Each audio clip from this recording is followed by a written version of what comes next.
In 2010, a programmer named Laszlo Hanyecz paid 10,000 bitcoins for 2 Papa John's pizzas.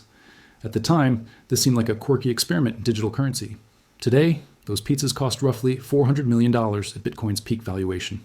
The story gets retold constantly in cryptocurrency circles, as proof that early adoption of revolutionary technologies creates generational wealth. What gets discussed less often is the thousands of similar projects that launched around the same time, digital currencies with technical features that sounded equally promising, that are now worth exactly zero. The survivorship bias in how we remember early Bitcoin obscures a more complex truth about identifying transformative assets before they transform.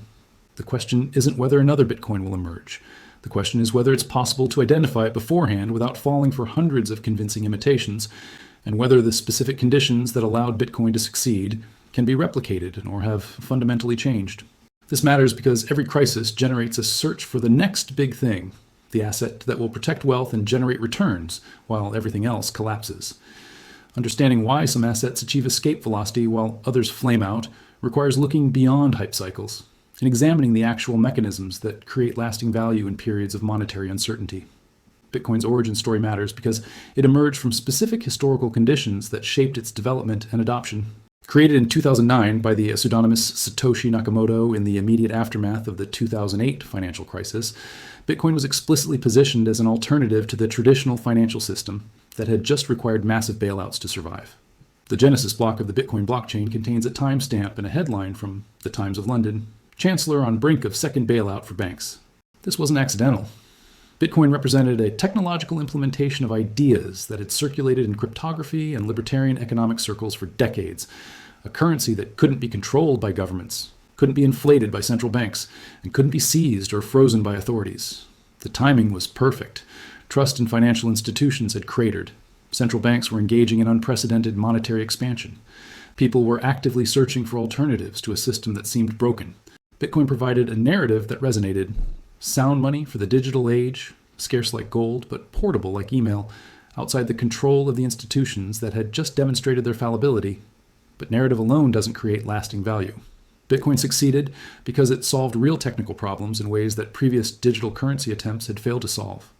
The double spending problem, how to prevent someone from spending the same digital token twice without a central authority to verify transactions, had plagued earlier efforts at digital cash. Bitcoin's innovation was the blockchain, a distributed ledger maintained by a network of participants who validate transactions through a proof-of-work consensus mechanism. This created digital scarcity without central control, something that hadn't existed before. The technical architecture meant Bitcoin could function as a store of value and medium of exchange without requiring trust in any institution or individual. You didn't need to trust the developers or validators. You could verify the mathematics yourself. This trustless property became Bitcoin's fundamental value proposition, particularly in contexts where institutional trust was low or absent. In countries with unstable currencies or authoritarian governments, Bitcoin offered a way to preserve and move wealth outside traditional channels. In developed economies, it offered hedge properties against monetary expansion and financial system fragility. The question of whether another asset can replicate Bitcoin's trajectory requires understanding what made that trajectory possible. Bitcoin benefited from first-mover advantage in a newly created category. It established network effects, where each additional user made the network more valuable. It achieved critical mass before competitors emerged with similar features. It built a community of believers who weathered multiple boom-bust cycles without abandoning the project. These aren't easily reproducible conditions. Every cryptocurrency launched after Bitcoin exists in Bitcoin's shadow, compared constantly to the original, struggling to articulate why it deserves to exist as a separate project. Some argue superior technology, faster transactions, lower energy consumption, more programmability. Others claim better monetary policy or governance structures. But technical superiority alone hasn't proven sufficient. Bitcoin maintains dominance despite having slower transaction times than many competitors, higher energy costs, and less programmable functionality than platforms like Ethereum. The Lindy Effect suggests that the longer something survives, the longer it's likely to continue surviving. Bitcoin has survived regulatory attacks, technical challenges, internal governance disputes, numerous obituaries in mainstream media, and countless competitors. This survival itself has become part of its value proposition. This creates a paradox for anyone searching for the next Bitcoin. If Bitcoin's value derives partly from being first in establishing network effects, then by definition, nothing can be the next Bitcoin, in the sense of replicating its trajectory from zero to global recognition. Subsequent innovations operate in a different environment where digital scarcity and blockchain technology already exist, where regulatory frameworks are developing specifically to address cryptocurrency, where institutional players are already positioned in the space. The conditions that allowed Bitcoin to grow from hobbyist experiment to trillion-dollar asset class have fundamentally changed. This doesn't mean no other assets will generate significant returns or serve important functions. It means the path forward looks different than the path backward. Understanding this distinction matters because it affects how we evaluate potential opportunities and risks. The narrative of finding the next Bitcoin often relies on looking for surface-level similarities, new technology, revolutionary potential, early-stage adoption, while ignoring the deeper structural factors that determined outcomes. Historical precedent suggests that transformative technologies and assets rarely announce themselves clearly in advance. The internet did not seem revolutionary to most observers in 1995. Amazon was dismissed as an online bookstore that would get crushed by Barnes & Noble. Apple nearly went bankrupt before becoming the world's most valuable company. The transformative potential became obvious only in retrospect, after years of development, iteration, and near-death experiences.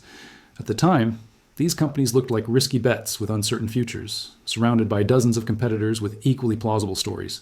Most of those competitors failed. The winners succeeded through combinations of technology, timing, execution, adaptation, and luck that couldn't be predicted with confidence beforehand. This creates an uncomfortable reality for investors seeking the next big thing. The actual transformative opportunities are probably mixed in with hundreds of convincing fakes, and distinguishing between them requires either incredible foresight or incredible luck. And in most cases, luck plays a larger role than we'd like to admit. The cryptocurrency space illustrates this dynamic clearly. Thousands of tokens and coins have launched since Bitcoin, each with its own narrative about why it deserves to exist and appreciate in value. Some focus on specific use cases, privacy, smart contracts, decentralized finance, non-fungible tokens. Others claim superior technical architecture, proof of stake instead of proof of work, different consensus mechanisms, higher transaction throughput. Still others position themselves as currency for specific communities or ecosystems. The overwhelming majority will fail. They'll either collapse entirely, losing all value, or they'll persist as zombie projects with minimal usage and slowly declining relevance. A small number will succeed in establishing niches and generating returns for early holders. An even smaller number might achieve significant adoption and lasting importance. Identifying which is which beforehand has proven extraordinarily difficult, even for sophisticated investors. Venture capital firms specializing in cryptocurrency have portfolios where most investments fail completely, while one or two generate returns that make up for all the losses. This hit-based return profile means that even professional investors with resources, expertise, and inside access get most of their bets wrong. This matters because the narrative around finding hidden gems often implies that careful research and analysis can identify winners with confidence. But the actual evidence suggests much more uncertainty. Markets are competitive. If an opportunity were obviously undervalued, capital would flow to it until it no longer was. The assets that appear to be hidden gems often stay hidden because they face real challenges. Technical limitations, regulatory uncertainty, adoption barriers, competition from better alternatives. Sometimes these challenges are overcome and early believers are rewarded. More often, the challenges prove insurmountable. The difference often isn't visible until years later. This creates a dilemma for anyone trying to position for the next crisis or the next monetary regime. You can buy assets that have already proven themselves, accepting that much of the potential upside has been realized, or you can bet on unproven alternatives, accepting that most will fail, but hoping one will replicate Bitcoin's returns. Both strategies have costs. The former risks being late to paradigm shifts. The latter risks losing capital to projects that never achieve relevance.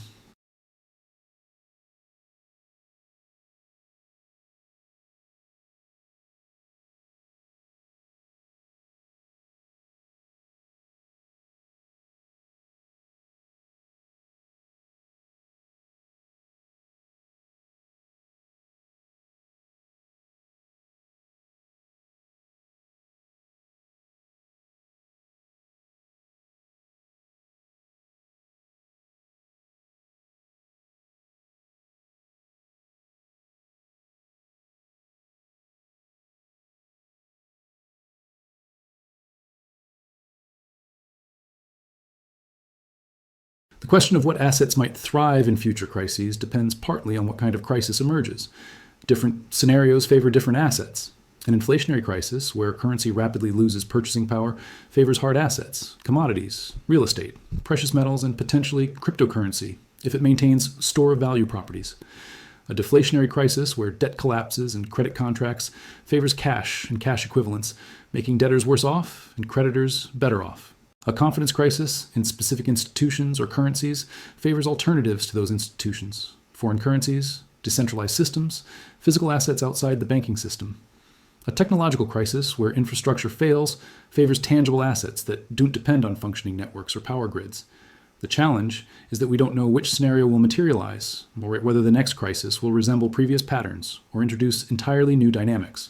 Preparing for all scenarios simultaneously is difficult because the optimal positioning for one scenario often creates vulnerability in another. Bitcoin, its supporters argue, it provides protection across multiple crisis scenarios because it combines properties of different asset classes. It's scarce like gold, portable like cash, outside the banking system like physical commodities, but digital and programmable like modern financial instruments.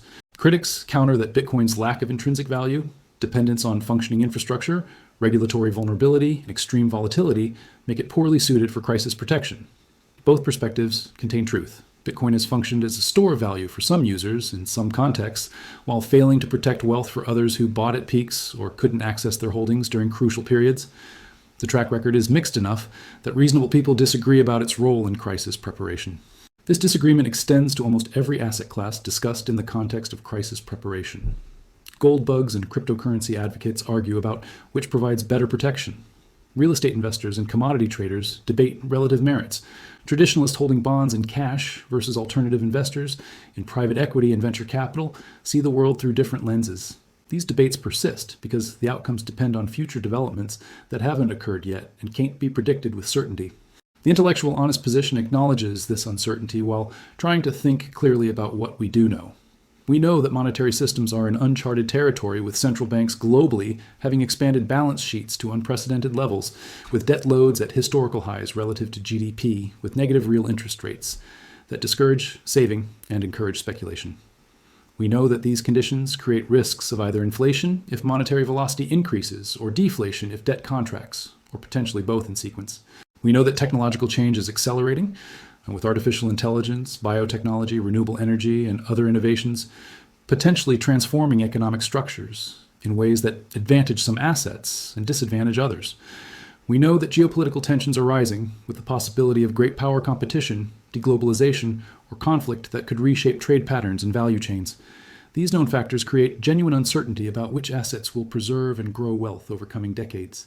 They don't provide clear answers, but they suggest that diversification, adaptability, and avoiding concentration in any single asset or narrative might be more valuable than trying to identify the one perfect bet. The search for hidden gems often stems from desire to replicate the experience of early Bitcoin adopters or early investors in Apple or Amazon, to identify something truly transformative before it becomes obvious, position accordingly, and generate returns that seem impossible through conventional investment. This desire is understandable but potentially dangerous if it leads to ignoring risk or believing that pattern recognition from past successes translates to future prediction. The survivors of previous cycles, the people who bought Bitcoin at single-digit prices and held through multiple crashes, the investors who bought tech stocks before the dot-com boom, often attribute their success to insight and analysis. But for every success story, there are dozens or hundreds of people who made similar analyses about different projects that failed. The success stories are visible and celebrated. The failures are forgotten. This survivorship bias creates misleading impressions about how reliably anyone can identify transformative assets in advance.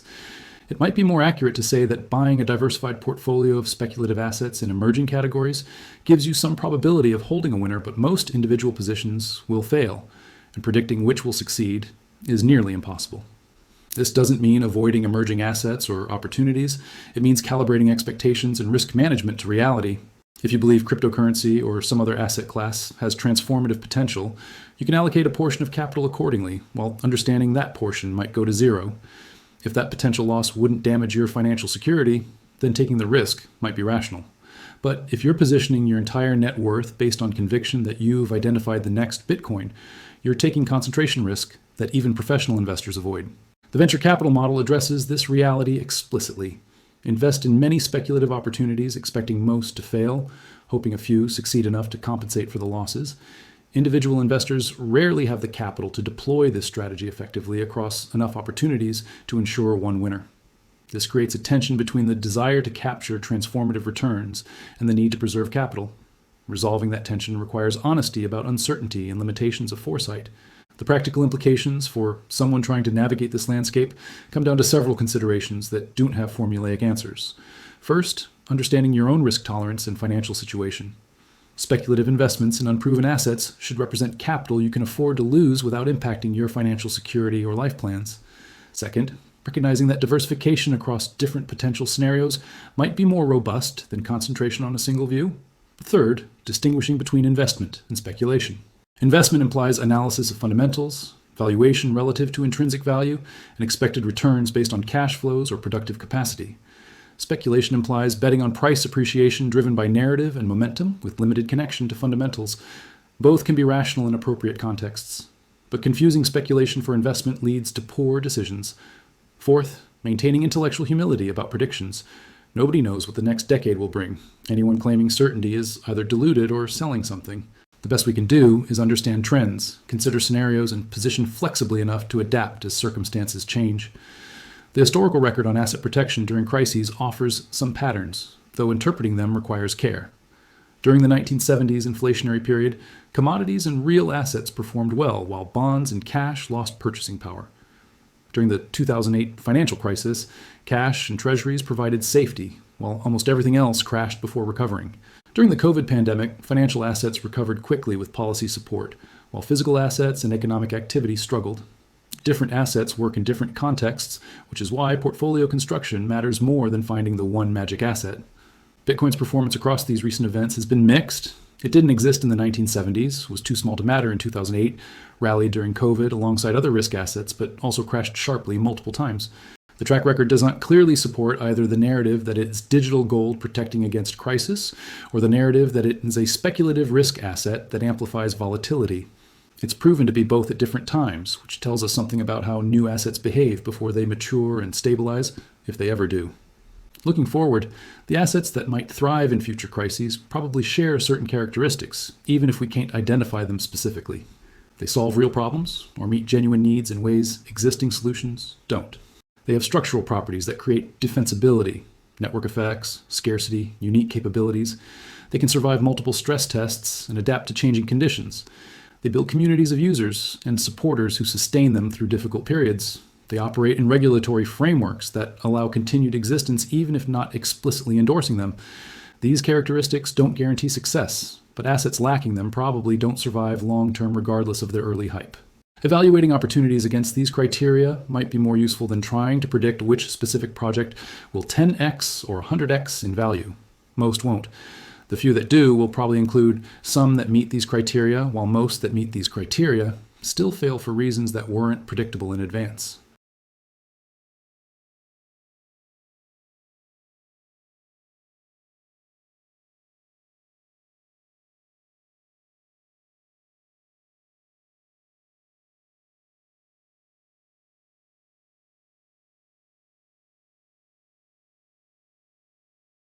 The narrative around hidden gems carries another risk worth acknowledging: the opportunity cost of chasing transformative returns instead of pursuing steady wealth building.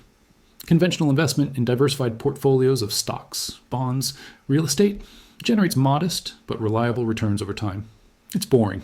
It doesn't create stories about prescient early adoption or visionary insight, but it works for most people most of the time, creating wealth through compound growth without requiring unusual foresight or risk tolerance. The temptation to abandon this approach in search of the next Bitcoin comes from watching others apparently get rich through speculation and wanting to replicate it.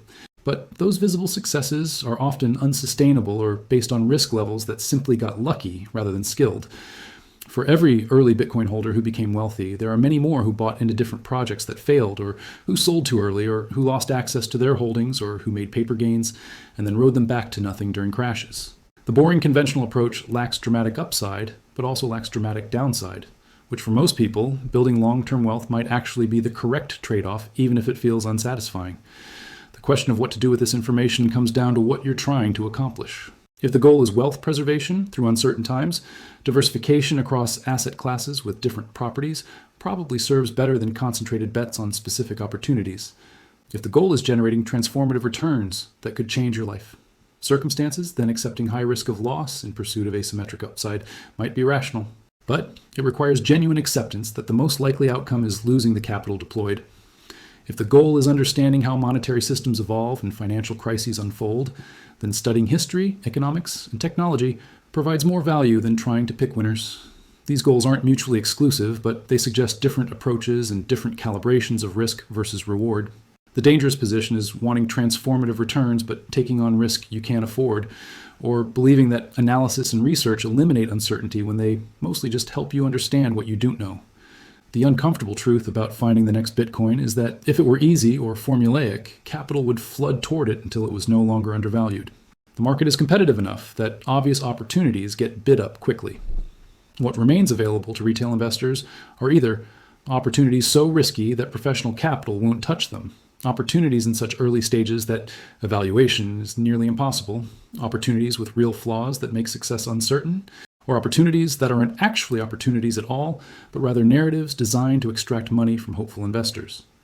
Distinguishing between these categories requires expertise most people don't have and luck that can't be manufactured. This doesn't mean opportunities don't exist. It means they're probably not where they seem most obvious or where the hype